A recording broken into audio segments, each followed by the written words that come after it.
O que acontece quando você se entrega ao caminho? O livro Caminho da Fé, Descobertas na Estrada da Alma traz as respostas ocultas na jornada e na conexão com o presente. Depois dessa jornada, nada mais será como antes. Descubra como uma peregrinação pode mudar sua visão sobre a vida e o presente. Comece sua jornada hoje. Compre o livro no link da descrição. Frete grátis para todo o Brasil.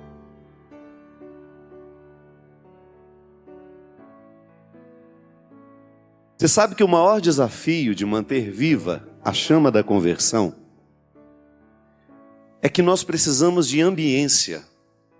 Sabe o que é ambiência? É uma palavra que você já deve ter escutado muito. Mas eu gostaria que você compreendesse hoje de maneira muito simples. Ambiência é tudo aquilo que envolve uma situação. É tudo aquilo que dá o contexto geral. Então a minha vida, ela tem uma ambiência.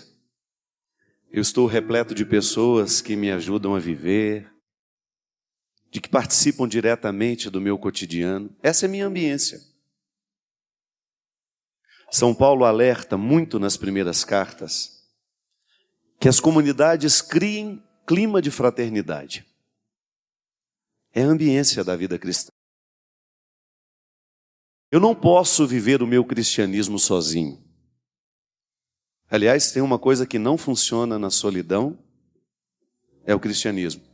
Porque senão eu corro o risco de viver uma experiência isolada dos outros, egoística. E o processo é o contrário. É claro que a vida cristã vai me pedir solidão, introspecção, olhar para dentro, mas naturalmente eu me converto para fora depois.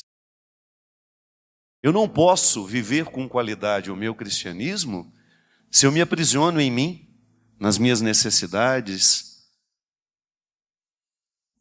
Eu vou para fora. E é quando eu vou para fora que eu começo a criar a ambiência em que eu contextualizo o meu cristianismo. Por isso, minha gente, você já me escutou falar muitas vezes disso. Que se nós quisermos viver um cristianismo coerente, nós precisamos olhar bem quais são as pessoas e quais são as situações, as circunstâncias que criam a ambiência da nossa vida. Gosto de dizer que nós precisamos prestar muita atenção em quem tem autoridade afetiva sobre nós. A quem nós damos o direito de influenciar os nossos sentimentos, de influenciar os nossos pensamentos, com quem nós fazemos parceria ao longo da vida. Porque quando eu penso no cristianismo, e essa noite de Natal que nós estamos prestes a festejar, o que significa celebrar a chegada de Deus entre nós na figura de um menino? O mistério da encarnação, ele é um convite a encarnar na minha vida a vida de Jesus. Quando eu olho para a manjedoura, eu estou olhando para um menino que precisa crescer em mim, ser educado em mim, viver em mim, falar através de mim, andar através dos meus passos, pensar e falar ao mundo através da minha inteligência e da minha voz. Isso é cristianismo. Isso é o mistério da encarnação. Eu, particularmente, me sinto muito comovido toda vez que eu vou a Israel e que depois que estou naquele território e começo a andar pelos lugares que foram importantes na vida de Jesus, quando eu chego em Nazaré, lá, onde você tem aquela frase, aqui o verbo se fez carne. Celebrar a Eucaristia naquela igreja, para mim é de uma responsabilidade imensa. Porque é como se Deus me colocasse no centro da pregação, que eu preciso fazer diariamente, para ser coerente com o evangelho que eu creio. O cristianismo, ele só poderá convencer o mundo à medida em que nós formos o templo do Verbo encarnado. Então, celebrar o Natal não é outra coisa senão celebrar a vida do menino em nós. Sabe, eu receber esse menino e criar a ambiência para que ele cresça em mim. Você que é mãe, você que é pai, vocês sabem muito bem do quanto vocês zelam pela ambiência dos filhos de vocês. Quantas pessoas influenciam, além de vocês? Vocês ficam de olho no que eles veem na internet, não é assim que funciona? Ficam de olho com quem eles estão andando. Ficam de olho o que ele está lendo. Se é que lê, né? Hoje nós estamos tão tecnológicos que se você vê uma pessoa com um livro na mão, é como se você estivesse vendo uma cena do século XVIII. Você fica preocupado com a ambiência do seu filho. Você não quer que as pessoas que não têm amor por ele venham influenciar a vida dele. Por isso vocês fazem de tudo para que eles tenham bons amigos, para que eles sejam amigos de pessoas de bem, pessoas bem orientadas, bem intencionadas. Por isso que vocês cercam de tudo para que os traficantes não tenham acesso aos desejos dos seus filhos. Isso é amor. Proteger na hora que ele precisa ser protegido. Se eu preciso fazer isso com o meu filho, eu também não posso esquecer de fazer isso comigo. Se eu quiser que esse menino cresça em mim, se eu quiser que Jesus de fato floresça na minha vida, eu tenho que criar a ambiência favorável para o desenvolvimento desse cristianismo. É por isso que eu preciso prestar atenção em tudo aquilo que me influencia, em tudo aquilo que tem um poder sobre mim. Aqui no meu pensamento, quem são as pessoas que influenciam o meu jeito de pensar? Aqui nos meus sentimentos, quem são as pessoas que influenciam o meu jeito de sentir? Isso é refletir o Natal, minha gente. É refletir a oportunidade que eu tenho de dizer a Deus que a partir dessa noite está ainda mais clara a minha compreensão do que significa ser um cristão no mundo. Já que o mistério da encarnação é o ponto de partida e ao mesmo tempo, como nos diz a teologia, é o ponto alto da revelação divina. Deus quis estar entre nós. Deus quis assumir a carne humana, os sabores humanos. Deus andou pelo mundo, chorou, sofreu. E hoje eu tenho a oportunidade de receber esse mesmo Deus em mim, de maneira mística, espiritual, absolutamente nova, uma maneira absolutamente nova, que é a ressurreição de Jesus que nos dá. Você é o templo onde o menino é colocado. Sabe? Eu sei que muitas vezes a gente se sente indignos. A coisa mais fácil que tem é você educar uma pessoa do ponto de vista religioso a partir da culpa. Uma pessoa que se sente sempre culpada, ela vai o tempo todo desprezar-se. Ela nunca vai trabalhar com a possibilidade de que Deus quer de fato uma coisa séria com ela. Porque ela se sente a última da fila. Ela sente a pior das piores dos piores. Eu sempre digo que tem dois tipos de vaidade. São dois tipos altamente destruidores da vida humana. Que é aquele que se sente o melhor e é aquele que se sente o pior. O que se sente pior é também vaidoso. Uma vaidade às avessas, mas é. Também lá, quando você tem a oportunidade de visitar Belém, não aquela igreja onde o povo bate porque a vassoura passa no lado do outro. O povo briga com maior facilidade. Lá não. Lá não me causa nada. Mas quando eu vou para o campo dos pastores, o lugar onde estão as grutas, não sei se é aquela que Jesus nasceu, não me importa. Só sei que é naquela geografia. É um lugar parecido. Uma das missas mais bonitas que eu pude presidir na minha vida foi dentro de uma gruta daquela. Sabe por quê? Ela não tem o encanto das catedrais. Ela não tem enfeites. É a crueza, é a pobreza, é a simplicidade. É o que há de mais original no cristianismo. A pedra, a simplicidade, o despojamento. tão difícil para nós. Quando eu entro naquelas grutas, quando eu vejo aquela simplicidade, eu penso, é aqui que Deus escolheu morar. Deus entrou pelo mundo aqui. Ele não entrou num lugar sofisticado. Ele entrou entre os animais. Ele não teve um berço maravilhoso para colocar o seu filho, não. Ele teve um berço improvisado, que era justamente onde os animais comiam. Por isso chama-se manjedoura. Mangiare, comer. E você pensa no significado da Eucaristia. Também a comida, não é verdade? Quando Jesus diz que eu sou o seu alimento, quando ele fala isso para os discípulos, ele está voltando ao seu nascimento. Tomai e comei todos vós, isto é o meu corpo. Aí quando eu olho aquela simplicidade toda, aquele despojamento, eu fico pensando em nós. Também, grutas imperfeitas, lugares que não são sofisticados,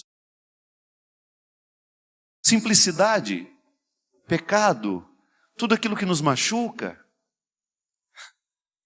Aí eu me sinto parte dessa história. Olho para aquela gruta e me reconheço nela. Eu sou muito mais parecido com aquela gruta de Belém do que com a Basílica de Roma. Eu me identifico muito mais com o cristianismo que eu encontro lá nas catacumbas da Turquia do que nas nossas grandes catedrais. Eu admiro as catedrais, eu gosto da arte. Vou lá e eu permito que aquilo entranhe na minha alma. Quando eu vou a Roma, eu fico orgulhoso de tudo aquilo. A grandeza que o cristianismo alcançou. Ah, mas eu não me iludo. Eu não posso me esquecer que tudo começou miudinho. Que os primeiros cristãos precisavam se abrigar para não serem mortos. Eles precisavam viver escondidos da mesma maneira como Jesus nasceu, dentro de grutas improvisadas. E eu fico pensando que o nosso cristianismo é a mesma coisa. Podemos até ir buscar as catedrais, podemos até ir a Roma, fazer lá a nossa romaria, conhecer a grandeza do cristianismo, mas nós não temos o direito de abrir mão do cristianismo que se cultiva no escuro da gruta, na solidão do presépio. É essa ambiência que nós estamos falando. A imperfeição em nós, sendo trabalhada diariamente para que Deus continue tendo o direito de viver em mim. Oh, minha gente, você sabe disso, eu não preciso dizer muito. Como é fácil a gente expulsar Deus da nossa vida. Como é fácil. A gente termina de comungar, na fila, a gente vai sentar no nosso lugar, e se uma pessoa sentou, a gente já cria confusão.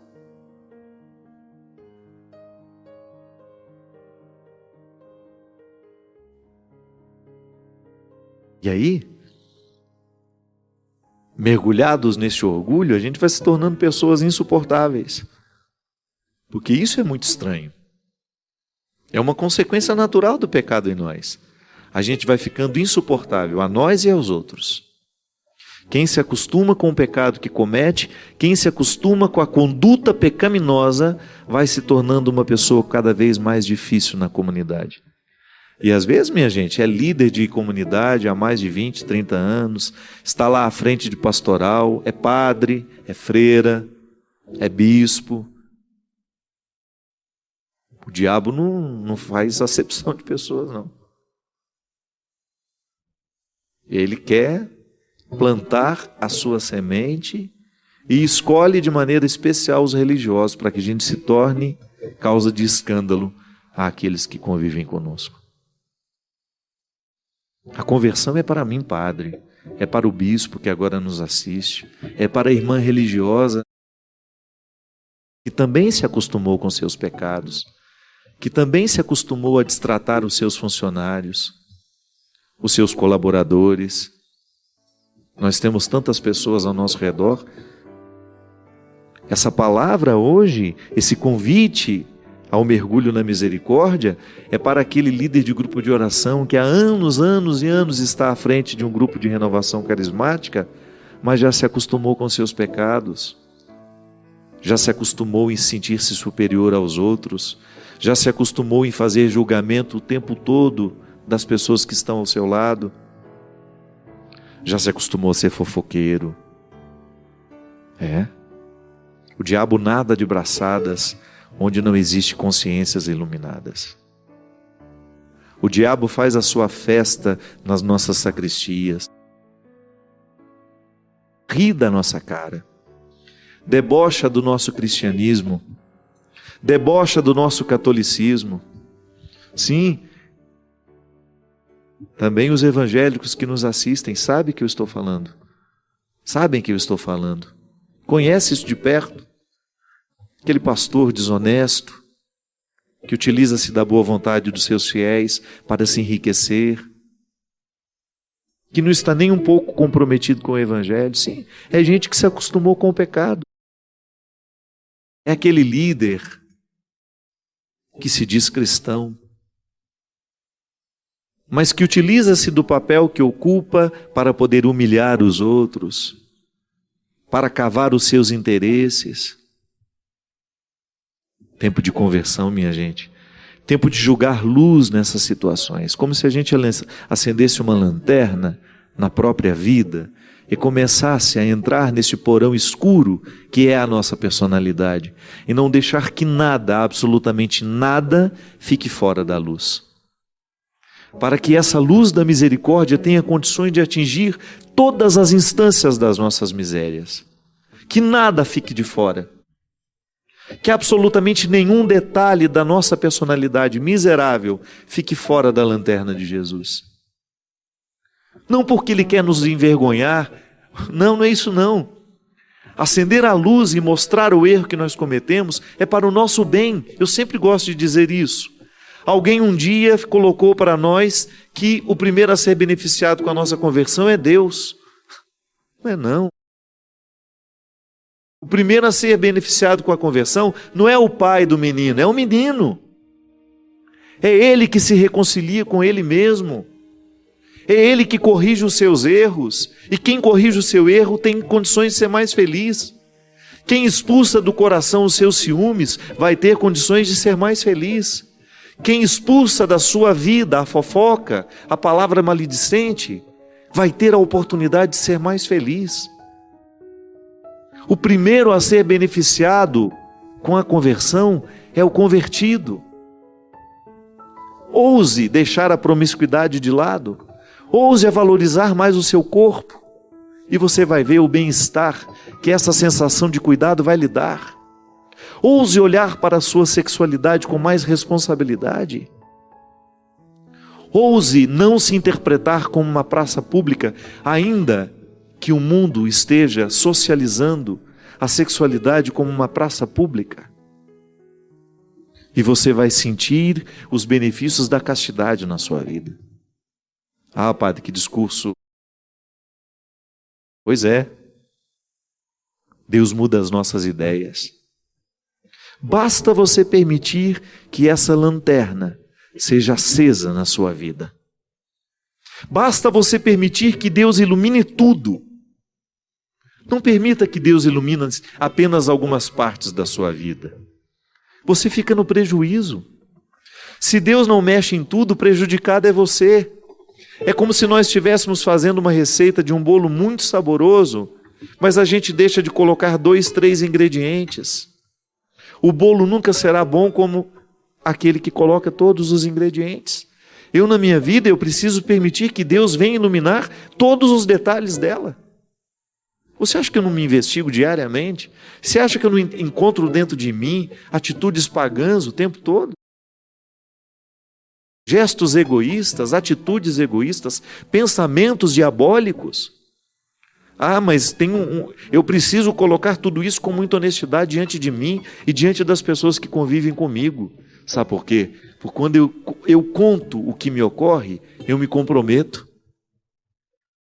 Se eu olho para essa quaresma como uma oportunidade que eu tenho de me curar em relação a alguma pessoa, Eu conto para alguém, eu conto para algum amigo, porque assim eu me comprometo com a lanterninha que Deus iluminou.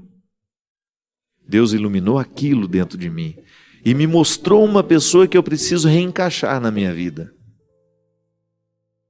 Que eu preciso perdoar, que eu preciso bater na porta, devolver o que eu roubei dela. A paz, muitas vezes, né? O beneficiado sou eu. E depois Deus dá um sorriso por saber que eu estou sorrindo também. Porque senão a gente fica com uma imagem muito mesquinha de Deus, que fica vigiando o que a gente faz, que fica preocupado só para poder ficar agradável diante da situação. Não, Deus não é mesquinho assim não. Eu é que sou mesquinho, eu é que penso que Ele é assim. Mas quando eu permito que Jesus me mostre a verdadeira face do Pai, eu descubro que Ele fica satisfeito e feliz toda vez que eu conserto um comportamento que me prejudica na minha vida. Toda vez que eu acendo uma luz no meu comportamento, toda vez que eu acendo essa lanterna, vou ficar na quaresma com esse sinal, a lanterninha acesa na minha vida. Igual naquela cena de filme, né? Que o personagem principal entra dentro do sótão e fica correndo aquela lanterna pelas paredes para ver se encontra o fantasma. Vamos fazer a mesma coisa. Vamos acender a lanterninha da misericórdia divina e vamos permitir que ela venha varrer com a luz todos os cantos escuros da nossa personalidade.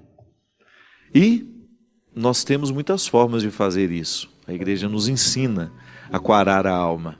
E o evangelho de hoje ele é muito sugestivo. Aliás, eu vou ler um pouquinho mais do trecho que está no evangelho de hoje, porque o evangelho de hoje é Mateus capítulo 6, versículo 1 ao 6 e depois 16 ao 18.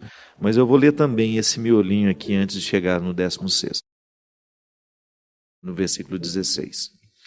Jesus está dando uma série de conselhos. O contexto desse evangelho é o que nós chamamos de Sermão da Montanha. Quem já esteve em Jerusalém, desculpe-me, isso aqui fica na região da... Como é que chama ali, gente? Onde fica o sermão, onde foi feito o Sermão da Montanha? Pronto, faltou. E olha que eu estou descansado das férias, hein? Vou lembrar até o final. É uma região belíssima, no alto de um monte. Nós temos uma vista lindíssima de todo um vale. Inclusive a gente consegue... É um dos lugares onde a gente faz uma contemplação muito, muito, muito especial. O Sermão da Montanha, Jesus escolheu um lugar especialíssimo para poder reunir os seus amigos e toda aquela multidão. Então o Sermão da Montanha é um conjunto de ensinamentos que faz com que uma vida prática seja colocada, né? Ele não faz um discurso teórico, não, ele vai na vida prática.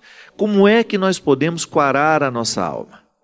Como é que nós podemos colocar o nosso coração no movimento dessa conversão? Ele começa falando de felicidade, ele começa falando de bem-aventurança. Bem-aventurança é uma palavra que também, uma expressão que também pode ser traduzida como bem encaminhado. O bem-aventurado é aquele que está no bom caminho.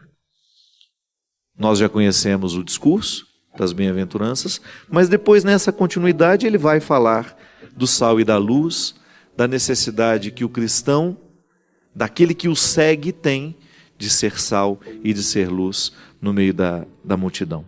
Fazer a diferença através da sua vida.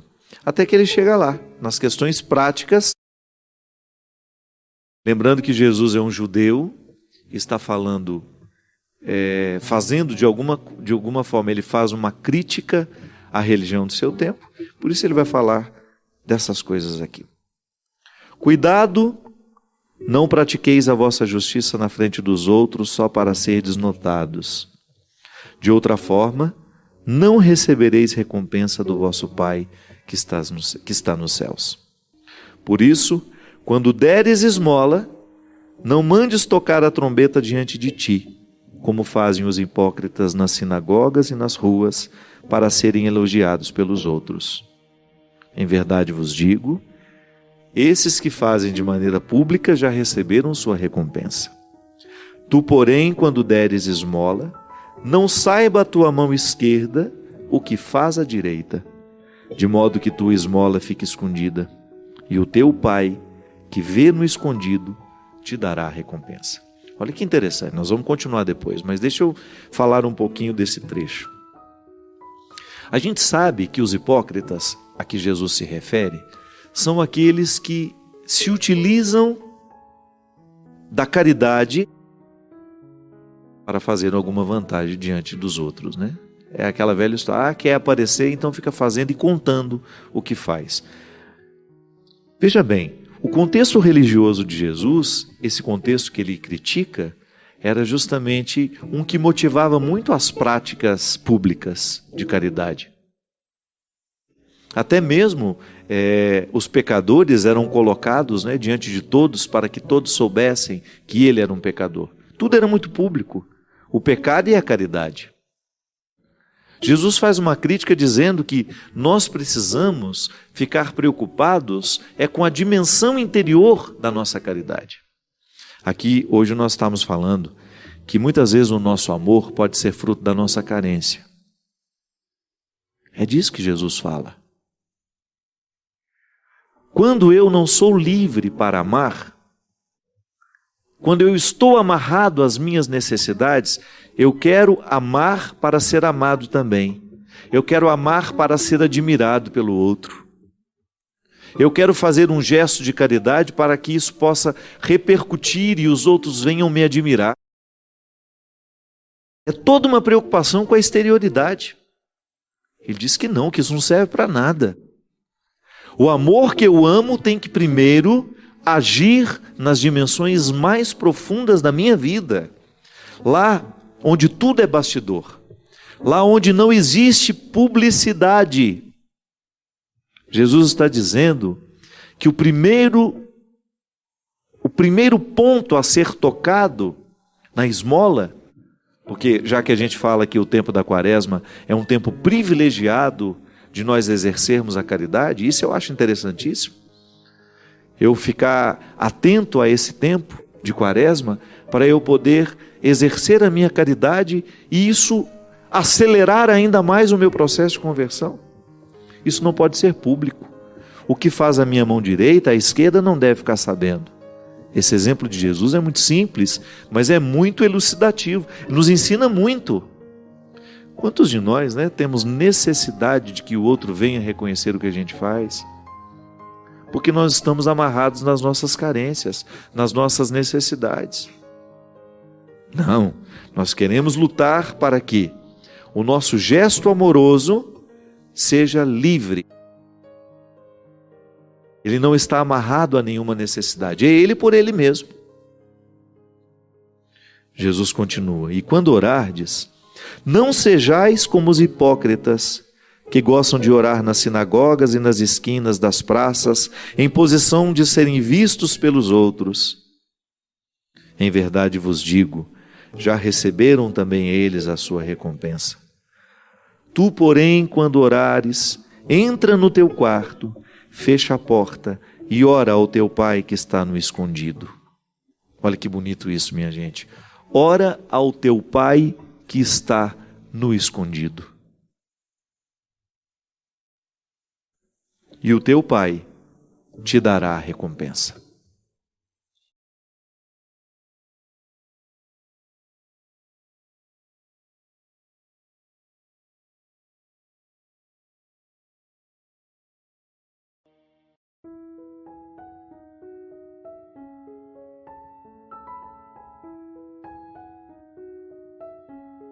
A pessoa aqui que estava falando justamente um pouquinho do que a gente estava dizendo. Ela disse assim, padre, sabe quando a gente sente um peso dentro de nós, com medo de que tudo possa dar errado? Pois é, estou me sentindo assim.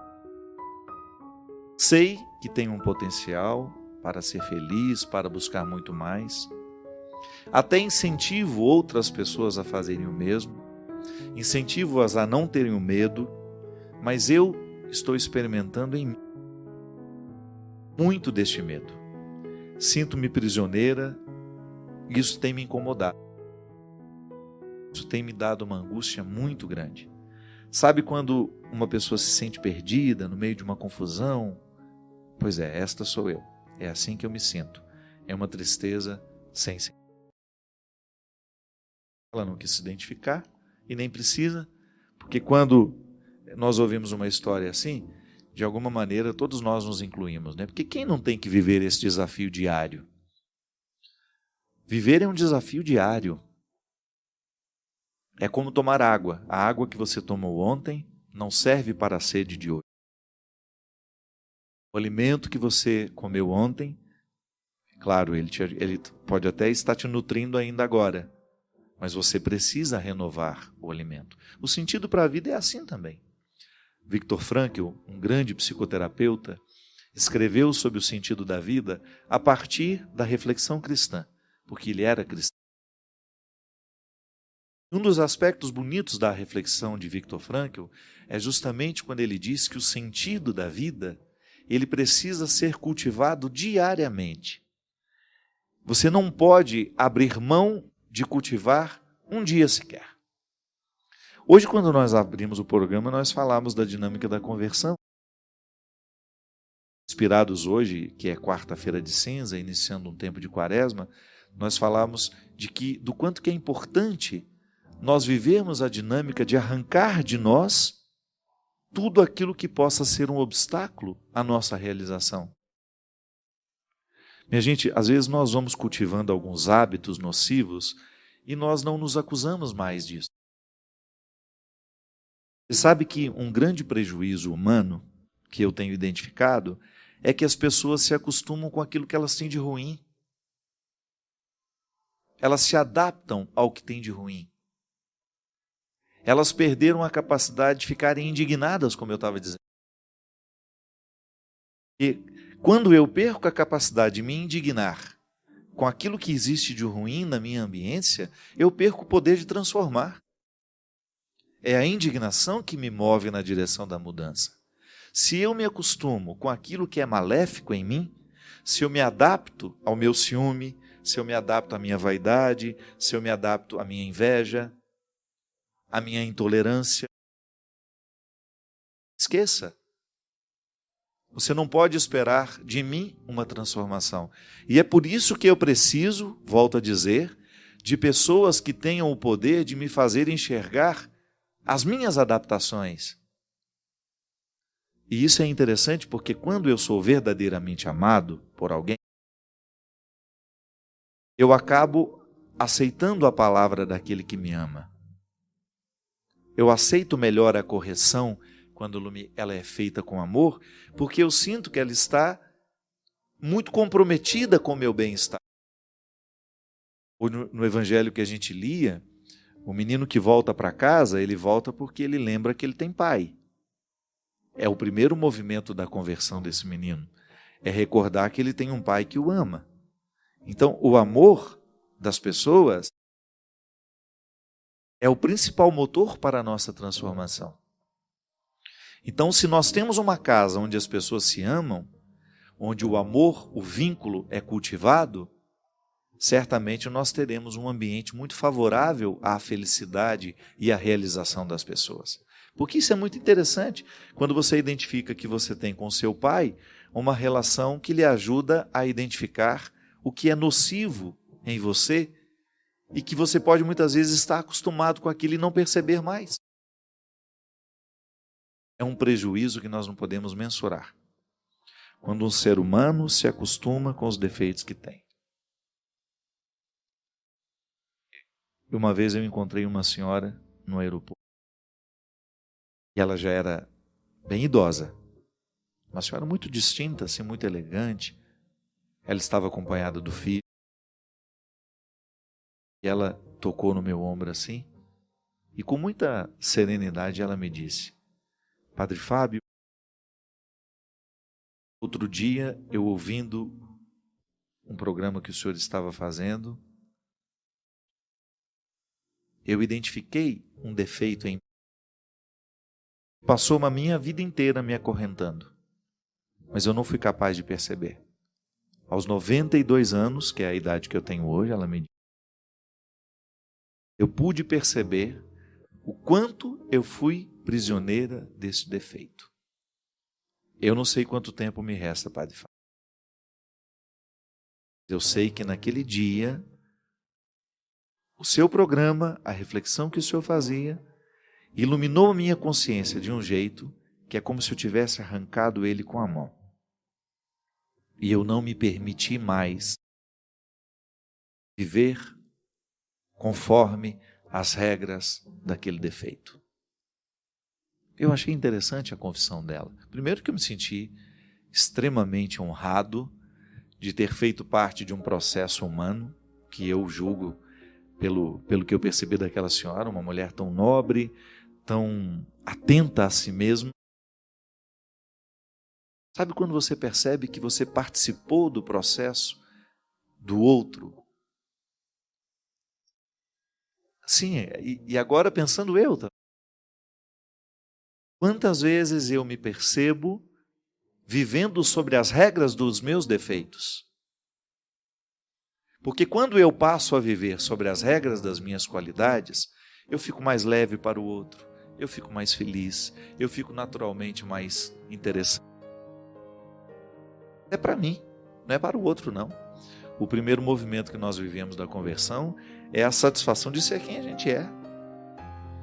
Que às vezes a gente fica pensando que a nossa conversão é para agradar a Deus, para. Deus fica feliz à medida que nós estamos. Então quando eu quero corrigir um defeito meu, e para isso a igreja nos ensina a dinâmica dos sacrifícios, né? Eu vou fazer um sacrifício ao longo dessa quaresma. Tá, mas pelo amor de Deus, escolha alguma coisa que de fato vai repercutir na sua alma.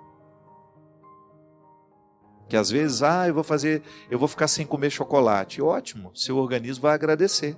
Agora eu quero saber qual é as repercussões que ele terá, que esse sacrifício terá na sua vida espiritual.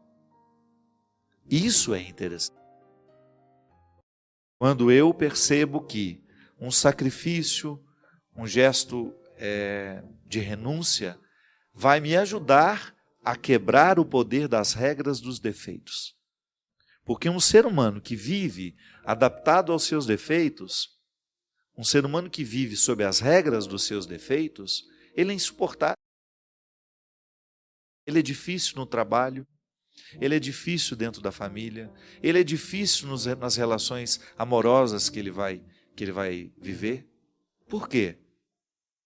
Porque ele é um porco espinho, né? Está sempre pronto para jogar os seus espinhos nos outros. Ele fica difícil para ele mesmo. Pode observar, pessoas muito difíceis são difíceis antes para elas.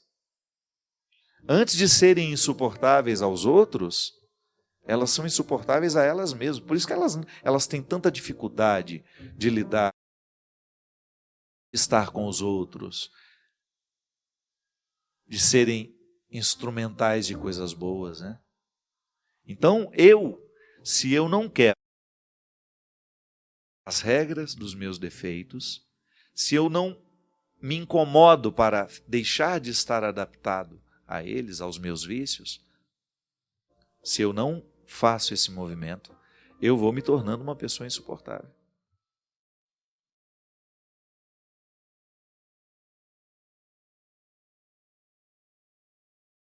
A pessoa se habituou a ser mentirosa, a pessoa se habituou a ser carente, eternamente necessitada de atenção. A pessoa habituou-se a ser maliciosa, a pessoa habituou-se a ser cruel, mentirosa, injusta. E a gente não quebra um hábito sem esforço. E volto a dizer, o contexto em que nós estamos situados, ele nos estimula muito mais para o defeito do que para a virtude. São poucos os espaços que nos são reservados em que a gente tem a oportunidade de viver uma edificação do ser, de expurgar os nossos defeitos e alimentar virtudes. Está tudo muito, muito difícil. Volto a dizer, o que prevalece muitas vezes é o que há de ruim. As pessoas estão pouco estimuladas a fazerem o mundo ser bonito como ele é. O mundo é bonito, sim, a vida é bonita. Mas muitas vezes a cobertura que nós damos a ele e a ela não estão bonitos assim. Quebrar o hábito do pecado, como é difícil, meu Deus do céu. Quebrar, sabe, aquele círculo vicioso. Eu digo isso para vocês, eu tenho experimentado esse tempo que eu tive menos eventos. Agora o mês de agosto vai ser muito, muito puxado, mas eu fiz de propósito um intervalo na minha agenda em que eu tivesse pelo menos uns 15 dias, sem precisar viagens longas. E vocês não fazem ideia como isso fez bem à minha saúde. Como eu senti os resultados de uma rotina saudável. Dormindo por volta de 10, 10 e meia da noite. Uma hora dessa aqui, por exemplo, já estava apagado se eu estivesse em casa. Acordando cedo, trabalhando, fazendo uma atividade física, conjugando o meu tempo de maneira que eu possa dar conta de tudo, sem negligenciar o cultivo pessoal. Isso é fundamental. E como foi bom para mim experimentar a quebra de hábitos que estavam me prejudicando. Dormir, por exemplo. Como eu estava dormindo mal. Claro que eu tenho agora uma rotina que eu vou ter que administrar o que eu consegui quebrar de errado. Mas o estímulo, por exemplo, do celular, que a gente não larga para nada, está lá deitado na cama, está com o negócio aceso na cara da gente, né? Como é que vai dormir numa situação dessa? Parece um vagalume. A luz que estimula, né, ao invés de acalmar, você não favorece o seu corpo a dormir direito. Aí no outro dia está aquele bagaço. Parece uma tangerina esmagada pelo caminhão. Não serve para nada, não dá conta de nada. Claro, não fez o que deveria ter feito na hora certa. Porque rede social é assim, vou só ver mais umas coisinhas. Acabou. Uma hora depois você ainda está vendo aquelas coisinhas. Vou só responder esse WhatsApp. Uma hora depois está lá respondendo mais de 1000. Hábito. Nós estamos habituados ao boicote. Sabemos que faz mal, sabemos que poderíamos fazer tudo isso no outro dia, mas a gente traz para o tempo sagrado do descanso aquilo que poderia muito bem esperar para amanhã. Escolha infeliz. Escolha pouco refletida, que é uma maneira muito sofisticada e delicada de dizer que somos burros. Uma escolha pouco refletida. Abrimos mão do essencial. Não sei por quê, porque estamos habituados. E às vezes, minha gente, nós não percebemos que fazemos isso. Poderíamos ter dormido 8 horas de sono e dormimos apenas 6, porque não tivemos coragem de quebrar um hábito nocivo, que é o de levar o celular para a cama. Você mesmo está assistindo o programa aí e está com o celularzinho, os dedinhos nervosos, digitando um monte de coisa. Não espera nem o programa terminar. Já tem ansiedade de ficar dizendo o que está acontecendo. A gente não vive o momento. Nós precisamos contar para todo mundo que estamos vivendo, porque senão a gente não acredita que está vivendo. Nós não paramos com as nossas comunicações nem quando sentamos à mesa para comer. Aliás, não tem nada pior, né, do que aquela mesa cheia de celular. Eu tenho um nojo daquilo. A pessoa vai para o banheiro, ela leva o celular. Aí ela volta do banheiro e põe o celular em cima da mesa. Sei lá o que ela estava fazendo com aquele celular dentro do banheiro. No chão é que ele não estava. Nós vamos nos acostumando com isso. Os nossos hábitos são cada vez mais desumanos. Estamos perdendo a higiene, estamos perdendo a educação, estamos perdendo a gentileza, tudo por causa de hábitos que são nocivos a nós. E aí a gente quer estar saudável. Esse tempo foi para mim de muita reflexão. Eu pensei muito na qualidade da minha vida. Tudo começou com o Retiro dos Padres que eu fiz. Como é que chama o lugar, Cidinho? Itaici. Foram quase 5 dias reunido com os padres da diocese. E durante as pregações, durante o tempo que eu estive lá, como Deus mexeu comigo nesse aspecto de pensar a qualidade da vida. Se isso não é evangelho, minha gente, eu não sei o que é então. Se o evangelho não é para mexer na estrutura dos meus hábitos, eu não sei então para que ele serve. Se não é para me colocar na cama mais cedo quando eu posso ir, se não é para me ajudar a fazer a escolha pelo alimento mais saudável, se não é para me ajudar a quebrar um hábito ruim, abandonar um vício, perder uns quilos que estão me fazendo mal, eu não sei para que serve então. Se não é para me modificar no cultivo das minhas virtudes, para eu abandonar um pouco a fofoca, a conversa fiada, o julgamento, se não é para eu começar a prestar um pouco mais atenção na minha vida, nas minhas escolhas, nas pessoas que estão sob a minha responsabilidade, então eu não sei para que ele serve.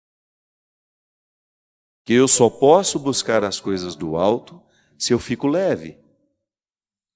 Se eu não estou leve, eu não vou para cima, eu vou sempre cada vez mais para o fosso. E eu fico pensando que eu tenho que administrar essa quebra de hábito diariamente. Porque senão eu passo a ser administrado pelos vícios. E olha, minha gente, que nós estamos falando de uma coisa que a filosofia já falava antes de Jesus. Aristóteles já falava da vida virtuosa. Ele vem antes de Jesus. Aristóteles já falava da necessidade que o ser humano tem de fazer escolhas virtuosas, porque a escolha virtuosa quebra o hábito vicioso.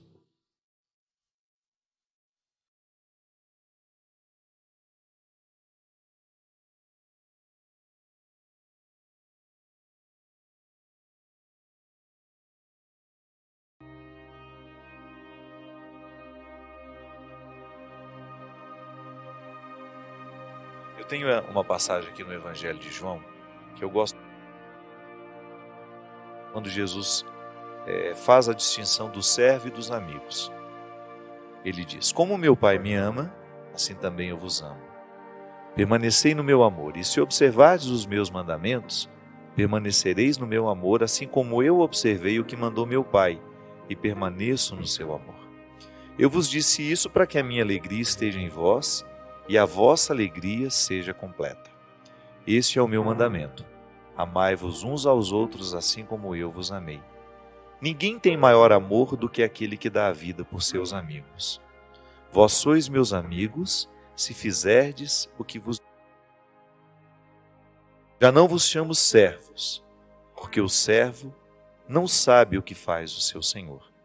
Eu vos chamo amigos, porque vos dei a conhecer tudo o que ouvi de meu Pai. Veja bem, é tão interessante quando a gente percebe que o que Jesus está nos propondo é um processo de maturidade mesmo. Às vezes eu vejo que no meu coração eu consigo identificar direitinho quando é que a minha relação com Deus passa pela servidão, quando é que ela passa pela amizade. Na servidão, porque às vezes o termo pode parecer bonito, né? Ah, eu sou servo. Cuidado. Muitas vezes na servidão pode haver uma espécie de troca. As pessoas muitas vezes compreendem que Deus é aquele homem que está atrás de um balcão oferecendo favores a quem se aproxima com humildade. Então faz toda uma oração já dizendo exatamente o que quer receber, porque não dá nem a Deus o direito de ser sábio e saber o que a gente precisa. E nós estabelecemos essa servidão que não chega a ser um valor. É uma é uma obediência dos ritos, das leis, mas ainda não chegou a ser um valor. Porque Jesus chama a atenção é justamente para isso. Ele não quer uma religiosidade, uma experiência de Deus. Isso ele fala para as pessoas do seu tempo e serve para nós, porque a sociedade parece que continua exatamente do mesmo jeito quando o assunto é religião. Ele quer que essas pessoas amadureçam para compreender que não é só obedecer a Deus, não é só procurar realizar aquilo que é o correto. É uma coisinha a mais. É um elemento a mais que nos diferencia como cristãos. É entrar no contexto da amizade. Como nós falávamos aqui, a amizade é um valor irrenunciável na vida de uma pessoa.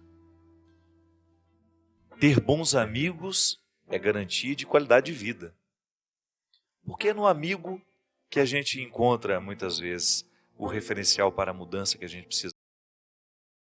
No amigo que a gente encontra a palavra que vai quebrar aquele paradigma antigo dentro de nós, que precisa ser substituído, que precisa ser superado.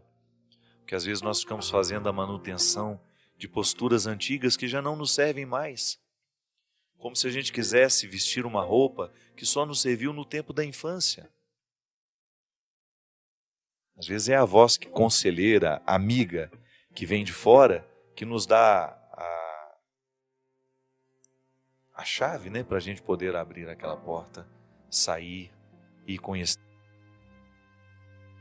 Jesus quer que os seus discípulos se tornem amigos. A regra continua para nós. Eu também preciso vencer dentro do meu coração pobre território da servidão. Porque somente depois que eu sou amigo de Deus é que eu obedeço de verdade. Porque na amizade é que eu vou encontrar essa libertação. Na amizade que eu vou encontrar a liberdade. Eu gosto muito dessa frase que eu escrevi no livro O Discípulo da Madrugada. Só os livres obedecem realmente. Só quando eu sou livre de tudo aquilo que é amarra afetiva, psíquica, espiritual, é que eu tenho condições de obedecer. E obedecer é ouvir com o outro. Por isso que eu dizia no primeiro bloco que se a gente quiser ouvir a Deus, a gente precisa prestar atenção na voz da consciência. Que é a oportunidade que você tem de ouvir Deus em si mesmo. Não pode estar deitado lá na cama, na hora de dormir, que você tenha a oportunidade de escutar o que Deus tem a lhe dizer. Ouvir o que Deus tem a lhe falar. Aí você escuta com Ele. Isso é obedecer. Obedecer não é acatar uma ordem, mas é compreender o contexto da ordem que nos foi dada. Você ouviu com o outro. Você não só ouviu do outro. Está vendo que existe uma diferença muito sutil, mas interessantíssima para nos ajudar a compreender o que é obedecer a Deus? Ah, padre, então não é só acatar o que Deus me pede? Não. É você passar por trás, entrar no contexto daquilo que Ele lhe pede, compreender o que Ele lhe pede e então responder positivamente. Porque quando você compreende, você fica livre. Se eu peço ao Davi para fazer, Davi, derrube esse vaso. Ele não sabe por que eu quero que ele derrube esse vaso. E ele vai e apenas derruba. Ele não foi livre para fazer. Ele derrubou o vaso sem nenhuma liberdade, porque ele não estava por dentro dos motivos pelos quais eu pedi que ele derrubasse o vaso. Agora, se eu, antes de pedir a ele que derrubasse o vaso, dissesse assim: Davi, tem uma cobra perigosa no lado de cá. Não é para matar não, é só para prender, para a gente depois tirá-la, para levar embora. Derruba esse vaso. O vaso vai cair, ela vai ficar presa e a gente tem condições de resgatá-la. Aí ele ouviu comigo. Aí ele não só vai derrubar o vaso, ele vai de fato obedecer ao que eu pedi a ele. Está vendo como é sutil? E às vezes no nosso cristianismo nós somos tão imaturos que a gente passa uma vida inteira na servidão e não na obediência. A gente passa uma vida inteira na servidão e não na amizade com o Senhor. Nós que vivemos em comunidade, eu estou aqui com vários consagrados da Canção Nova, alguns de aliança, outros de comunidade de vida. A gente sabe como é difícil obedecer um superior. Geralmente a ordem vem de cima. Ela não foi uma ordem refletida com a gente. Quantas vezes eu, dentro do seminário, tive dificuldade de obedecer aos meus superiores porque eu não entendia o motivo daquilo que estava sendo pedido. E é por isso que o bom líder, o bom superior, é aquele que vai chamar e vai dizer: olha só, a gente está observando que você está tendo essas dificuldades. Aí eu começo a ouvir com ele. Aí quando ele me dá a decisão que ele já tomou por mim, mesmo que eu fique um pouco contrariado, eu ouvi com ele. Eu obedeci, isto é, eu mergulhei no coração dos argumentos. Não me foram negados os argumentos. Não me foi negado o direito de saber o porquê vamos derrubar o vaso para o lado de cá ou porquê vamos transferir uma pessoa para lá. Por isso que a liderança cristã, minha gente, ela é muito exigente. Ser líder é até fácil. Agora, ser um líder cristão exige recrutar muito mais valores. Inclusive de respeitar totalmente aquele que lhe é obediente. De você dar a ele um alimento saudável. Ou até mesmo aliviar o sofrimento que aquela obediência vai causar. Porque às vezes a obediência vai gerar sofrimento em nós. Jesus obedeceu indo ao Calvário e morrendo na cruz. Poderia muito bem ter saído correndo. Mas por que ele verdadeiramente obedeceu? Porque ele havia compreendido os motivos de estar ali. Ele ouviu com o Pai que não havia uma outra forma de sair dali. Ele honraria aquela palavra até o fim. Ele daria o sangue até o fim por aqueles que ele amou, pelos valores que ele lutou. Então ele obedeceu, de fato. Ele foi livre. Jesus não foi amarrado ao Calvário. Ele foi muito livre para ser o crucificado que hoje nós olhamos na cruz. Ele não foi um prisioneiro que foi amarrado, torturado, sem querer. É claro que se ele pudesse ter mudado o curso da história, ele mudaria, mas ele sabia que não havia o que fazer. Então ele aceitou a cruz porque ele já tinha escutado com o Pai. Se ele retrocedesse, ele ia jogar por terra toda aquela verdade que ele havia ensinado. Se Jesus tivesse corrido da cruz, nós não estaríamos com essa Sagrada Escritura nas mãos e nem estaríamos com todo esse arsenal favorável à libertação humana. Nós não estaríamos com esse arsenal favorável de graças que não teríamos conhecido. É a obediência de Jesus, o ouvir com o Pai. Então quando eu quero ser um líder cristão, eu tenho que exercer a obediência da mesma forma. Tanto ajudando aquele que está debaixo da minha autoridade, quanto eu preciso obedecer a alguém também que está acima de mim. Obedecer é ouvir com o outro. O amigo é assim. Então tá bom, eu vou obedecer o que você está me dizendo. Mas por quê? Não é porque você está me dizendo e eu não entendi. É uma obediência cega. Não. É porque eu ouvi com você e eu entendi que isso que você está dizendo é melhor para mim. Aí a pessoa é livre. Ela não está fazendo apenas para agradar o outro. Ela está fazendo porque ela compreende a necessidade de realizar aquilo que a palavra diz, de transformar o que a palavra disse em atitude.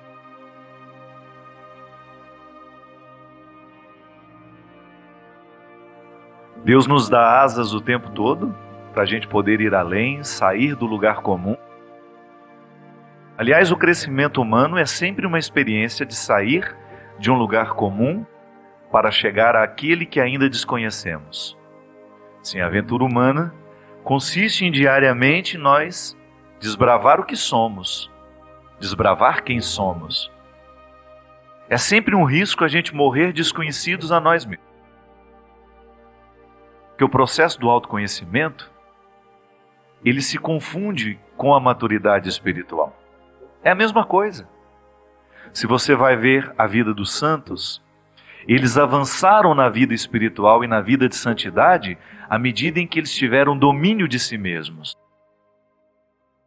O domínio de si não é uma conquista que a gente alcança da noite para o dia. Somente no esforço diário de nós investigar quem somos, de ir buscar lá no fundo tudo aquilo que a gente ainda desconhece de nós mesmos. Porque luta melhor consigo mesmo aquele que se conhece. Há sempre um risco, minha gente, de nós fazermos um jogo contrário ao que a gente precisa fazer. É o famoso boicote, que às vezes eu me faço, você se faz, sem que a gente perceba. Nós vamos nos emaranhando, vamos entrando dentro de um contexto de vida extremamente desfavorável a nós. Outro dia eu estava vendo um especialista em câncer dizendo que 20% do câncer é uma determinação genética. Os outros 80% nascem dos estilos de vida. A gente pode se adoecer por causa do estilo de vida que a gente tem. Quando eu percebo que vivo uma vida que me desfavorece, eu não posso pensar duas vezes em modificar a estrutura da minha vida. Ter coragem de mexer nas minhas escolhas, cortar na carne aquilo que precisa ser eliminado da minha vida. Os santos, por causa da vida mística que viviam, o que é a vida mística? Uma vida onde se tenha o espaço para a contemplação, para o silêncio, para o vazio, né? Você já pode... tenho certeza que à medida que eu vou falando, você vai pensando na sua vida. Como falta isso para nós? Muito. Nós somos pós-modernos, né? Nós estamos dentro de um contexto onde a comunicação é muito fácil, a gente fala com o outro com uma rapidez muito grande, a gente se desloca com muito mais rapidez. São conquistas, claro, valores, mas que também geram um prejuízo para nós. Porque nós estamos cada vez menos afeitos, menos propensos à experiência do vazio. E não é aquele vazio desagradável que pode gerar uma depressão, por exemplo, um sofrimento agudo. Não, é o vazio, quando nós experimentamos, é aquele vazio que nos proporciona uma quietude, porque nós não estamos nos preenchendo de nada daquilo que é exterior. Aí você se ocupa da sua solidão, ocupa-se com a sua solidão. Os santos, eles tinham a facilidade de se ocuparem com essa solidão. E quanto mais eles avançavam no autoconhecimento, mais eles tinham necessidade dessa solidão. Porque é como se tornasse um vício bom. Aquele que descobre o valor do autoconhecimento e identifica quais são as ferramentas do dia a dia que podem favorecer o autoconhecimento, nunca mais vai querer abrir mão desse direito. Aí sim nós temos uma vida de qualidade. Uma vida só pode ter qualidade à medida em que ela é refletida. Pode observar, a gente vive mal quando não reflete a vida que vive. Porque nos falta aquele tempo, aquela experiência extremamente positiva de avaliar o que se está vivendo. Já parou para pensar que às vezes você não faz uma avaliação da vida que você vive? Vai vivendo sem pensar. Entra no ritmo alucinante que a vida tem, que é própria dos nossos dias, e não tem nem o direito de parar para problematizar. Eu gosto muito dessa experiência, dessa música que está baseada na palavra de Paulo, que diz que o cristão é aquele que tem que buscar as alturas. Buscar as alturas consiste em alcançar o que melhor a vida pode nos oferecer. Só que essas alturas a gente só pode alcançar depois de descer todos os subterrâneos do nosso ser. Só alcança as alturas aquele que teve coragem de descer nos subterrâneos do céu. Lá onde você vai conhecer-se com profundidade, descobrir o seu sistema, como é que funciona o seu sistema, como é que funciona o seu organismo. Sim, porque nós somos diferentes. Hoje o Wagner está aqui comigo. Obrigado, Wagner, pela sua presença. Embora sejamos humanos, nós temos constituições diferentes. Somos movidos, claro, em muita coisa em comum, muitos valores em comum, mas entre eu e Wagner existe uma diferença abissal. Somos duas pessoas diferentes. Eu preciso mergulhar nos subterrâneos do meu ser para eu conhecer o meu estatuto. Wagner precisa fazer a mesma coisa. Mergulhar nos subterrâneos do seu ser para ter acesso ao seu estatuto. O que é o estatuto, minha gente? O estatuto é onde nós vamos ler todas as regras que vão nos situar de maneira positiva dentro de uma instituição, dentro de uma associação. Então você pega o estatuto do colégio onde seu filho estuda e você vai conhecer ali regras, você vai conhecer direitos, tudo aquilo que é benefício para você e tudo aquilo que também será uma restrição visando um bem maior. O estatuto é como se fosse o nosso manual de funcionamento. Quando você compra um eletrodoméstico, você não tem que abrir o manual para entender? Eu geralmente leio as primeiras páginas, vi que não entendo nada, fecho e vou aprender com o eletrodoméstico à medida que eu vou usar. Só que a vida humana, se a gente não ler bem esse estatuto, que é pessoal, intransferível, a gente nunca vai conseguir fazer essa altura ser uma realidade na nossa vida. Porque é bonito a gente perceber isso. Depois que eu mergulho em mim, eu tenho condições de ficar mais leve e buscar o que é a altura. Como fez Santa Teresinha de Lisieux. Teresinha foi uma mulher que mergulhou nas suas misérias, mergulhou nas suas possibilidades, tomou posse de tudo que ela podia e que não podia. Por isso ela foi a santa que foi. Porque alcançou o controle de si mesma. Porque sem o controle de nós mesmos, nós não chegamos a lugar. A proposta de Paulo é o mergulho no autoconhecimento. Se você for ler as epístolas que Paulo escreve às comunidades, ele tem sempre a preocupação de falar ao todo, mas de maneira muito especial, àquela pessoa que compõe o todo, que faz parte do todo. É a exortação para uma vida pessoal em Deus. Sim, a vida espiritual é um convite diário ao mergulho nesse subterrâneo, para que eu tenha condições de compreender as minhas misérias, domesticá-las, ter controle sobre elas, para que elas não venham prevalecer sobre mim. Porque se eu não tenho o controle das minhas misérias, elas me determinarão. Elas serão tão determinantes que eu me tornarei um miserável assumido. Porque uma coisa é a gente carregar a condição da miséria. Sou miserável, faz parte de mim, mas não vivo como miserável. Porque eu faço o esforço diário de ir buscar esses valores que me resgatam dessa miséria. Essa é a nossa vocação cristã, minha gente. O tempo todo eu preciso lidar com Adão que me hospeda. Ele está hospedado em mim. E ele me hospeda também. Estou hospedado nele. É a minha condição frágil que eu não tenho condições de abrir mão dela. Mas por outro lado, eu tenho a vocação crística. Cristo me chama. Cristo me convoca diariamente a superar os limites do Adão que está em mim, para que eu tenha condições de viver essa realização humana, que não é outra coisa senão o equilíbrio entre possibilidades e limites. Este equilíbrio que nos torna capazes de mergulhar nos nossos subterrâneos e ao mesmo tempo alcançar as alturas da nossa vocação. Quanto mais a gente vai controlando o ser que somos, muito mais Deus vai tendo a oportunidade de fazer a sua obra através de nós.